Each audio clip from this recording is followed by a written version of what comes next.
네, 국회가 잠시 후 본회의를 열고 투표용지 부족 사태 관련 국정조사 계획서를 처리합니다. 이후 국조특위에서 한 달 반 동안 조사가 이어질 것으로 보입니다. 하지만 국회 원구성은 여야가 여전히 평행선을 달리고 있는데요. 여야 모두 법사위원장 사수를 못 박은 만큼 협상 타결이 쉽지 않아 보이는데요. 직격 토론 최진봉 성공회대 교수, 장성호 국민의힘 구로울 당협위원장과 현안 짚어보겠습니다. 안녕하십니까? 네, 안녕하세요. 네, 잠시 후 2시부터 본회의에서 투표용지 부족 사태와 관련한 국조특위 계획서가 이제 의결될 예정이고 민생법안 30여 건도 처리할 예정입니다. 그리고 원구성 관련해서는 아직 협상이 타결되지 않아서 오늘은 안 될 것 같고요. 그렇습니다. 그래서 국조특위 선관위에 대한 국정조사는 국민의 참정권 침해 그리고 선거관리체계 개선을 목적으로 합니다. 그리고 위원장에는 국민의힘 윤상현, 오선의 윤상현 의원이 맡았고 여당에서 윤건영 의원, 야당은 서범수 의원이 각각 간사를 맡게 되는데 앞으로 이 국정조사를 통해서 좀 집중적으로 파헤쳐야 될 내용은 어떤 거라고 보십니까? 아무래도 이제 선관위가 부실하게 선거 관리를 했던 부분에 대해서 진상을 밝혀야죠. 예. 왜 이런 일이 벌어졌고 또 뿐만 아니라 선관위가 여러 가지 이제 문제가 된 부분이 너무 많이 지금 나오고 있잖아요. 예. 이런 부분들을 구조적으로 왜 문제가 발생했는지 하는 부분들을 밝혀낸다고 생각합니다. 그게 가장 중요하다고 생각해요. 그래서 그 부분에 집중해서 부실 관리 문제, 네. 그리고 선관위 운영에 대한 문제점 이런 부분들을 왜 이런 문제가 발생했으며 언제부터 이게 시작이 됐는지 이런 부분들에 대해서 아마 국정조사에서 밝혀질 거라고 생각을 하고요. 네. 다만 이제 우려되는 지점은 국민의힘이 이걸 또 정쟁의 도구로 삼지 않을까 하는 우려가 있습니다. 그러니까 참정권 침해라고 하는 국민의 기본권 침해 문제에 대해서 문제 해결을 위해서 지금 하는 거잖아요.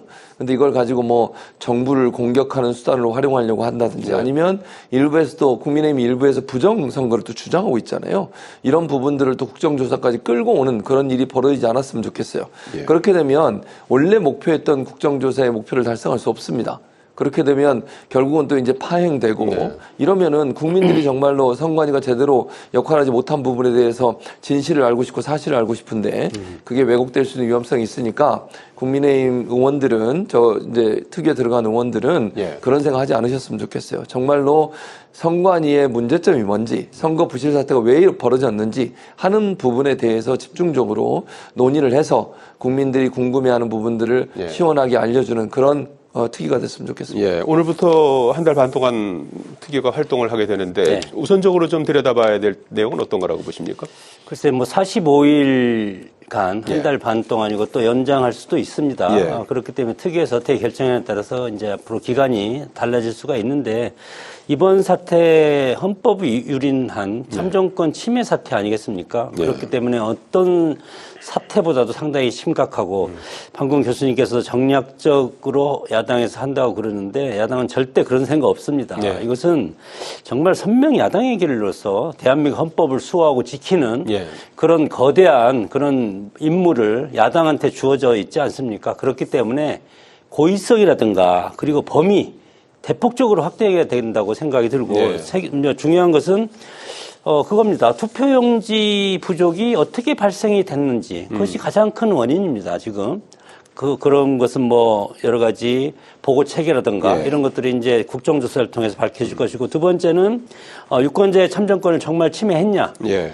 사실은 대기표를 받고도 지금 투표를 못하는 사람들이 많지 않습니까? 그래서 이런 것들은 정말 헌법적인 문제로서 야당이 나서지 않으면 해결될 수 없는 겁니다. 그리고 세 번째는 선관위 책임 규명을 해서 책임자 처벌이 상당히 중요합니다. 예. 그렇기 때문에 선관위의 관계자의 청문회도 앞으로 해야 될 것이고 수사기관의 자료 유출 지금 합동수사본부가 수사를 하고 있지 않습니까? 예. 그것을 국회로 이첩을 시켜가지고 자료 요청도 해야 될 것이고 그리고 현장 조사도 또 해야 됩니다. 예. 국회가 수사기관 아니지만 그리고 마지막으로는 결과 보고서를 채택을 하는데 네. 여당과 야당이 물론 어떤 공통점도 있지만 전혀 다른 점이 있습니다. 뭐냐면 여당은 선관위의 조직개혁이라든가 관리체계가 문제 있다. 네. 거기에서 딱 끝내자. 그런데 야당은 지금 뭐 전방위로 다 이걸 좀 확대하자. 예. 이게 전반적으로 선관위가 문제가 있지 않냐. 그러면 지난번 선거에도 그렇지 않냐. 그런 것이 검증 범위를 확대하고 그리고 책임자 처벌하고 또 고의성 여부가 있냐 없냐. 예. 고의성 여부가 있는 것은 다른 말로 하면 부정선거로 또 연결이 되는 겁니다. 그렇기 때문에 여당은 이것을 좀 축소하려고 하고 야당은 이것을 확 까서 더 확대시키려고 하고 예. 그런 것이 민주당이 야당일 때도 그렇게 했습니다. 예. 그래서 야당은 정부를 견제하고 헌법을 수호하는 그런 역할에 충실하겠다. 그런 말씀을 드리고 싶습니다. 예, 오늘부터 활동을 시작하게 될 선관위에 대한 국정조사 한번 기대해 보기로 하고요. 자, 어제 국민의힘 의총이 있었죠. 2시부터 해서 한 2시간 정도 있었고, 그리고 한 70여 명 정도의 의원들께서 참석을 했다고 그래요. 그래서 선거소청 문제 그리고 장동혁 대표 거취를 놓고 난타전을 벌인 것으로 전해졌는데, 선거소청은 결국 뭐 7곳 지역에 대해서 이제 하는 것으로 가닥을 잡았고, 예, 그리고 장 대표 거취를 놓고서는 이제 면전에서 사퇴를 촉구하는 목소리도 나왔고, 또 거기에 이제 반발하는 의원들 간의 격론을 벌이기도 했다고 하는데, 어제 의총에서 얻은 그 결론이라고 하면 어떤 걸 꼽을 수 있을까요? 제가 지난번에도 말씀을 드렸지만, 예. 뭐 이것을 내용이라고 하기보다도 차기 총선과 대선을 향한 그런 것들이 일정이라고 생각이 듭니다. 국민들은, 당원들은 너희들 왜 싸우냐 그러지만 이 배가 지금 지난 뭐 탄핵도 당했고 탄핵을 2번 당하지 않았습니까? 보수정당은. 그렇기 때문에 배가 산으로 갈 가능성도 있지만 그것은 발전을 위한 지금 고통이라고 생각이 들고, 어제도 마찬가지로 선거 소청 범위를 장동혁 대표는 16개 전체를 하자. 예. 그런데 정점식 원내대표는 지난번 최고위에서 7군데만 하자고 하지 않았습니까? 투표 과정에 문제가 있는. 예. 그래서 그걸로 일단 좁혀서 장동혁 대표가 양보를 했고, 그리고 항상 통상적으로 있는 지금 선거 책임론입니다. 네. 민주당도 그거에 대해서 지금 내용을 겪고 있지만 국민의힘도 마찬가지로 역대 선거에서 뭐 선거 참패하면 무조건 당대표가 물러납니다, 사실. 근데 이번이 정말 참패냐, 그거에 대해서는 당내에서 갈리고 있지 않습니까? 예. 그래서 친한계라든가 대안과 미래 측에서는 어제 작심하고 뭐 지금 사퇴 의결을 한 분이 한 7분 정도 되고, 네. 그리고 이거에 대해서 당권파에서는 박대출, 강승규, 이진숙 의원 등이 이것에 대해서 엄호를 했기 때문에 예.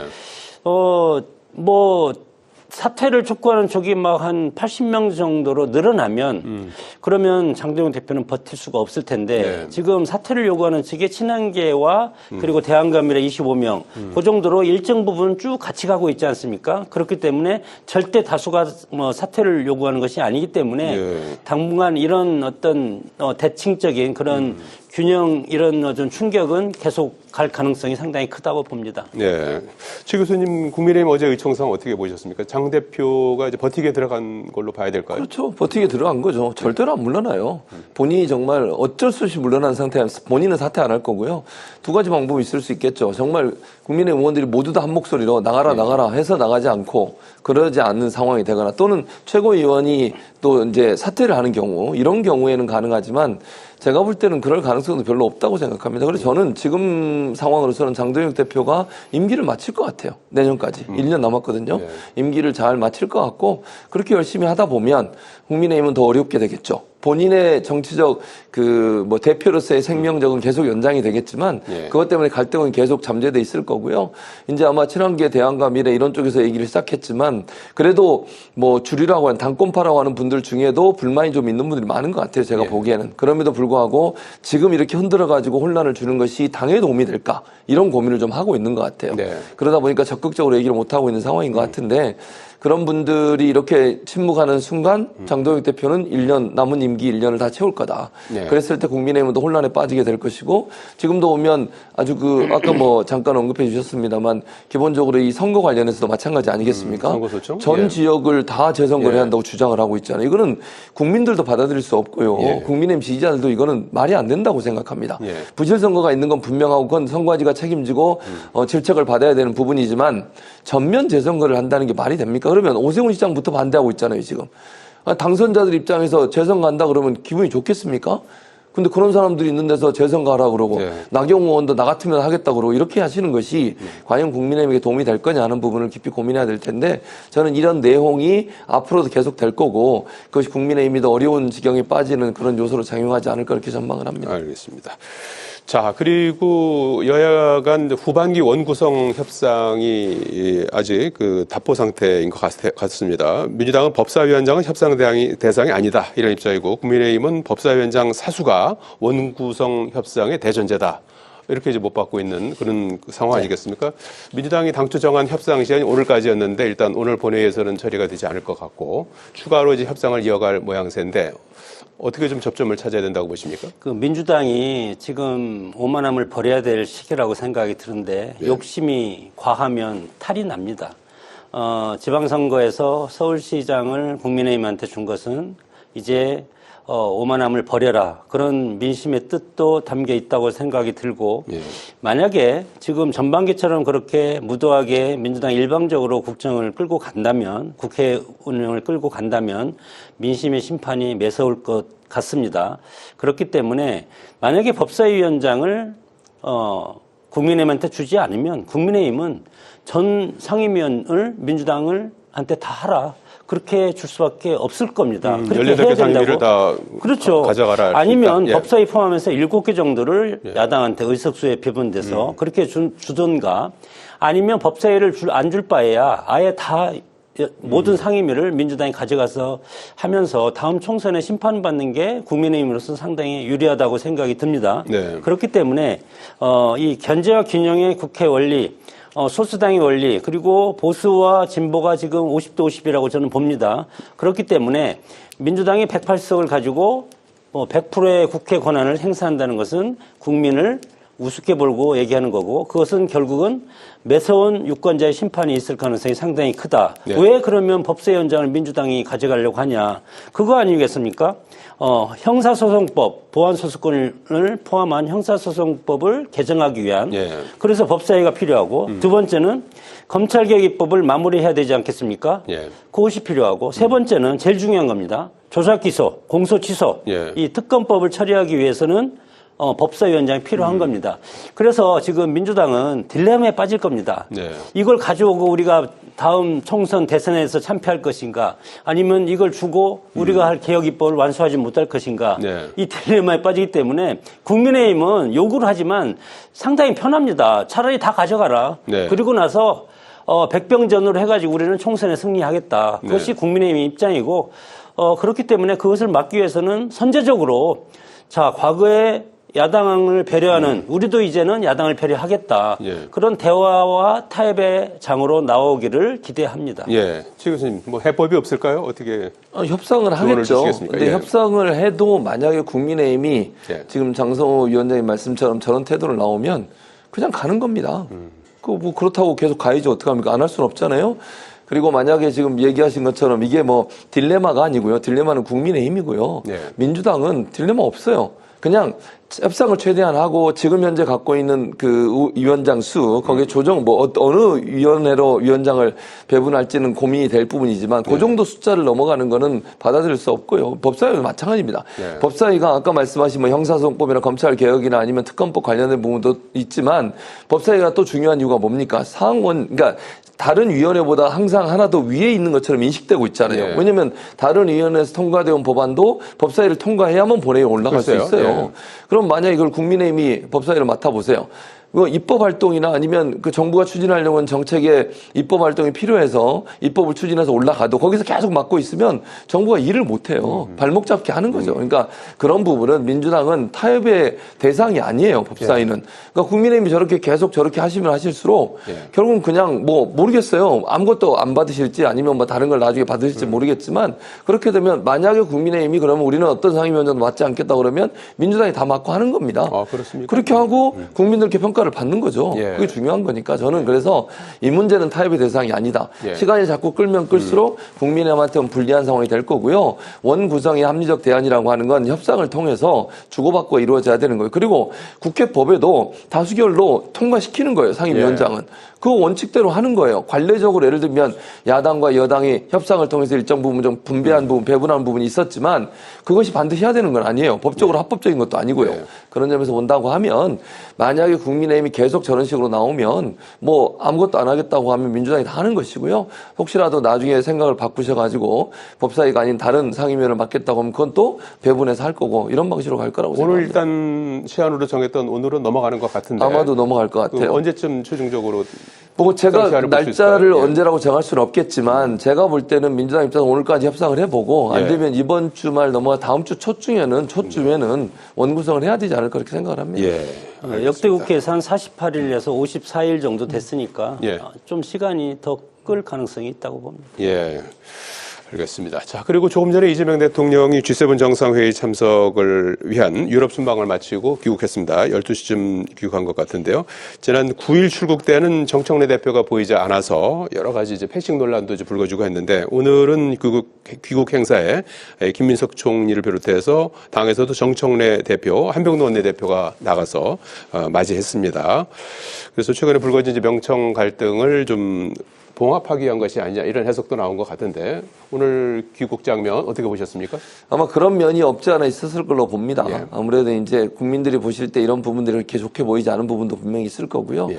지난번에 이제 순방을 출발하실 때는 일부러 당에 관련된 분들 아무도 초청을 안 했었어요. 그래서 이제 정부 관련 인사들만 나와 있었던 것이고 이번에 이제 귀국하시면서는 아무래도 여론이 여러 가지로 이제 좀 부정적으로 보는 부분이 있어서 당청 간의 갈등이 없다는 부분들을 보여주기 위해서 당 관련된 인사들을 아마 부른 게 아닌가 그렇게 생각을 하고요. 예. 그런 차원에서 이루어졌다고 봅니다. 어쨌든 뭐 경쟁을 할 수 있다고 봅니다. 예를 들면 제가 말하는 경쟁이라고 하는 건 당대표 전당대회를 앞두고서 당대표 출마 예상이 되는 분들이 여러 가지 이제 경쟁을 할 수 있죠. 네. 그것이 상대방에 대해서 인신공격을 하거나 아니면 상대방을 적으로 규정하거나 이러면 안 된다고 생각해요. 네. 그러니까 서로 선의의 경쟁을 해서 당원들의 민심을 얻는 게 중요하지 않겠어요. 네. 그런 부분을 가는 게 저는 맞다고 생각하고 자꾸 이제 갈등설을 부추기는 여러 가지 얘기들도 네. 저는 별로 바람직하지 않다고 생각해요. 뭐 사실은 대통령의 지지율도 민주당 때문에 사실은 여러 가지로 좀 떨어지는 부분이 분명히 있잖아요. 지난번 지방선거도 그렇고 이런 부분들을 대통령이 이제 다시 또 열심히 국정 운영해서 지지율을 끌어올리려고 하는데 이런 문제 때문에 그것이 발목이 잡히는 것은 바람직하지 않다. 그런 점에서 본다고 하면 명청 갈등설이 너무 부각되는 것은 맞지 않다. 그리고 이제 아까도 말씀드렸습니다만 전당대회 출마하는 분들은 열심히 본인들의 정책을 얘기하면 돼요. 상대방에 대해서 이렇게 공격하는 이런 부분들은 좀 자제하는 게 필요하지 않을까 이런 생각이 듭니다. 네. 자, 장성우 위원장님 오늘 귀국 행사장에 정청래 대표가 나가서 이렇게 절하는 그런 이제 사진이 이제 공개가 되기도 했는데 예, 좀 명청 갈등 이런 부분들을 좀 오늘 의식한 그런 행사라고 봐야 될까요? 어떻게 보셨습니까? 이미 칼집에서 칼을 빼지 않았습니까? 이재명 대통령이 정청래 대표의 사퇴를 공식적으로 요구하는 듯한 그런 기자회견을 했고 그리고 그거에 대한 반격을 이미 해서 칼을 뽑았기 때문에 칼을 뽑은 걸 다시 숨긴다고 하더라도 그 칼이 들어갑니까? 임시 봉합이라고 생각이 들고 권력이라는 것은 두 갈래로 갈 수가 없습니다. 네. 권력은 하나일 수밖에 없기 때문에 이재명 대통령이 지금 1년이 지났지만 아직 집권 초기인데 전당대회가 8월 지금 뭐 바로 이제 이어지기 때문에 네. 이런 사태가 지금 일어나고 있다고 생각이 들고 이것을 어떻게 봉합하겠습니까? 물론 오늘 정청래 대표가 90도 폴더 인사를 언론한테 보여주기 그런 어떤 제스처를 취했는데 그것이 봉합이 아니고 권력은 미래 권력이 상당히 중요합니다. 뭐 누구든지 그래서 현재 권력은 이미 장악하고 나서 인수위 꾸리고 청와대 입성할 때까지가 가장 행복한 거고 청와대에 들어간 순간부터 레임덕이 시작된 것 아닙니까? 그 다음부터 권력은 다시 미래 권력을 향해서 가기 때문에 네. 특히 이번 전당대회는 상당히 중요한 것이 다음 총선과 대선을 네. 관리할 수 있는 총선을 관리하는 공천을 관리하는 당 대표를 뽑는 선거다. 네. 그런 차원에서 이것은 지금 뭐 지난번에 친명 횡재, 비명 행사 그 경험도 있지 않습니까? 그렇기 때문에 비명 행사를 시켰기 때문에 이재명 대통령이 쉽게 대통령에 저는 등극을 했다고 봅니다. 당대표에서. 예. 그런 차원에서 이번 당대표가 다음 총선을 좌지우지하고 그 당대표가 되는 순간 민주당의 모든 의원들이 당대표한테 쏠릴 가능성이 상당히 큽니다. 그렇기 예. 때문에 이재명 대통령의 레임덕도 올 가능성도 있기 때문에 네. 지금 상당히 내부적으로는 심각한 전쟁 직전의 상황이라고 생각이 듭니다. 네, 앞으로 이 상황도 좀 한번 지켜봐야 될 것 같고 이재명 대통령은 내일 2시에 유럽 순방 성과를 또 직접 브리핑한다고 합니다. 그래서 한번 또 지켜봐야 될 것 같습니다. 자, 오늘 말씀 여기까지 듣겠습니다. 고맙습니다. 네.